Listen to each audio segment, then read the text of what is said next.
안녕하세요. 김다넬입니다. 윤 대통령의 탄핵소추안이 이제 헌법재판소에 판결만 남겨두고 있습니다.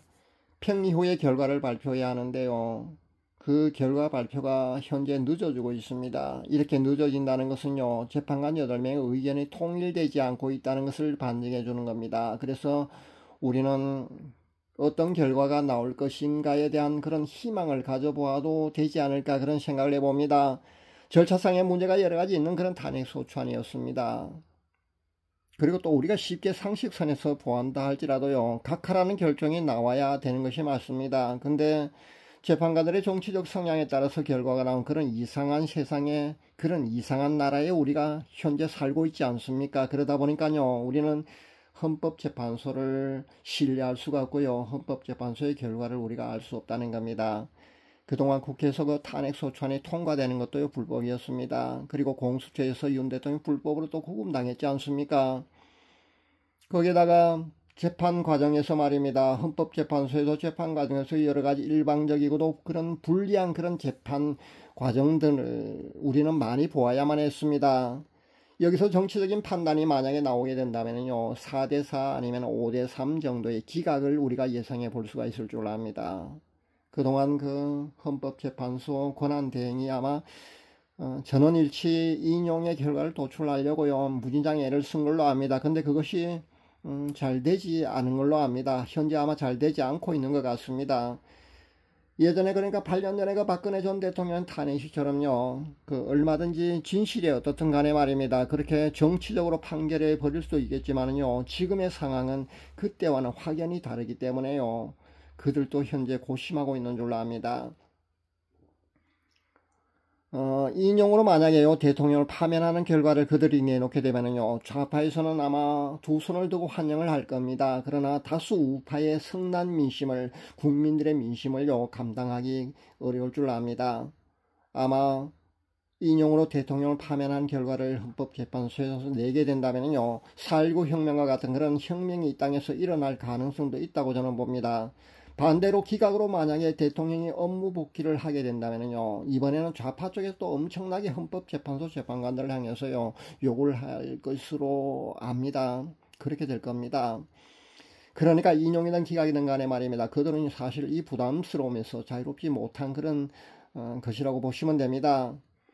그런데 각하라는 판결을 내리게 된다면요, 그러니까 8대0 각하라는 판결이 헌법재판소에서 나온다면 말입니다, 그들은요, 정치적 입김에서 자유로울 수 있다는 겁니다. 그리고 국민적 저항과 국민 통합 측면에서도요, 현명한 솔로몬의 판결이 될 수가 있다는 겁니다. 그리고 헌법재판소가 이 모든 것에 대한 부담과 정치적 책임과 모든 것을 국회로 떠넘기는 그런 결과도 되기 때문에, 이런 여러가지 요소를 통합해 본다면요, 각하라는 결정이 그들에게는요, 가장 현명한 솔로몬의 판결이 되지 않을까, 저는 그런 생각을 해봅니다. 사실 제가 처음부터요, 이번 윤 대통령의 탄핵소추안 말입니다, 절차상의 하자가 많은 그런 탄핵소추안이기 때문에요, 각하가 되어야 된다고 제가 여러 차례 그렇게 주장을 해왔습니다. 그 이유를 제가 5가지 정도를 다시 한번 요약해 보겠습니다. 첫 번째는요, 계엄은 대통령의 고유 권한입니다.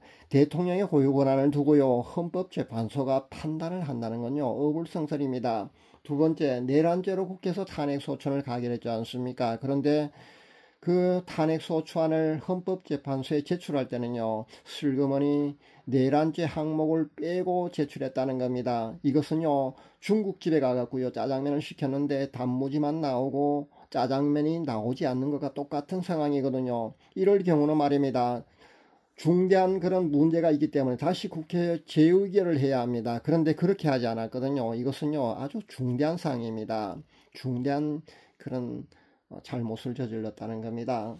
세 번째, 한 회기 내에 한 번밖에 표결에 붙이지 못합니다. 이게 바로 일사부재리 원칙입니다. 이 일사부재리 원칙에 어긋나게 국회에서 탄핵소추안을 가결했다는 겁니다. 그들은요, 2번에 걸쳐서 표결에 붙이고 2번째 탄핵소추안을 가결했지 않습니까? 이것은요, 말도 안 되는 이런 불법을 국회에서 자행을 했던 겁니다.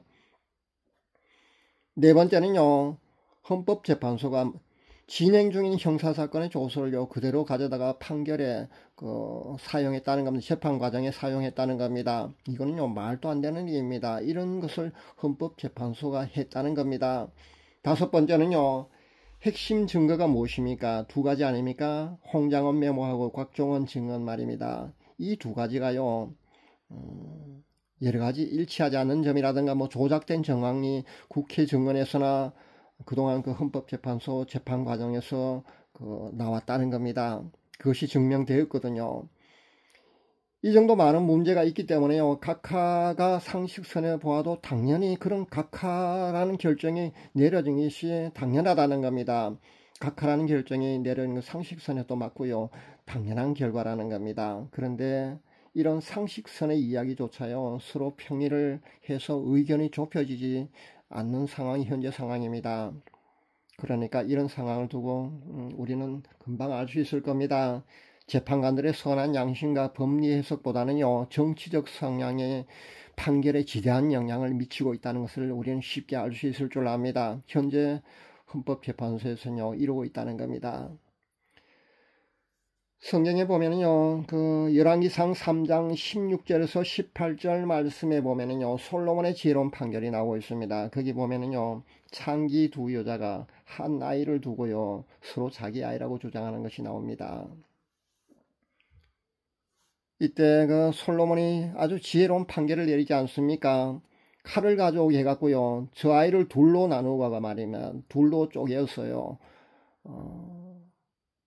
나누어 주라고 그런 판결을 내려버립니다. 이때 가짜 어머니는요 그렇게 해달라고 했습니다. 근데 진짜 어머니는 어떻게 했습니까? 진짜 어머니니까요 저 아이를 살려서 자기는 포기할 테니까 저 아이를 살려달라고 그래서 저 여자 주라고 그렇게 합니다. 이렇게 솔로몬의 현명한 판결을 내림으로서 말미암아 그렇게 진짜와 가짜를 찾아내었습니다. 진짜 어머니와 가짜 어머니를 이렇게 찾아내는 그런 현명한 판결을 내렸다는 겁니다. 그리고 아이도 살리는 그런 지혜로운 판결을 솔로몬이 내렸던 겁니다. 이번 윤 대통령의 탄핵 소추안은요 각하로 판결을 내리게 되면요 재판관들의 부담도 들고요 법리 해석상 올바른 판단이기도 하고요 또 헌법재판소가 정치적 책임이나 아니면은 부담스러움에서요 벗어나서요 국회 쪽으로 그것을 돌려버리는 그런 솔로몬의 지혜로운 판결이 될 수 있다는 겁니다. 현재 헌법재판소에서 솔로몬의 지혜로운 판결이 나올 수 있도록요 여러분 우리는 끝까지 말입니다 그렇게 하나님께 간절히 기도해야 될 줄 압니다.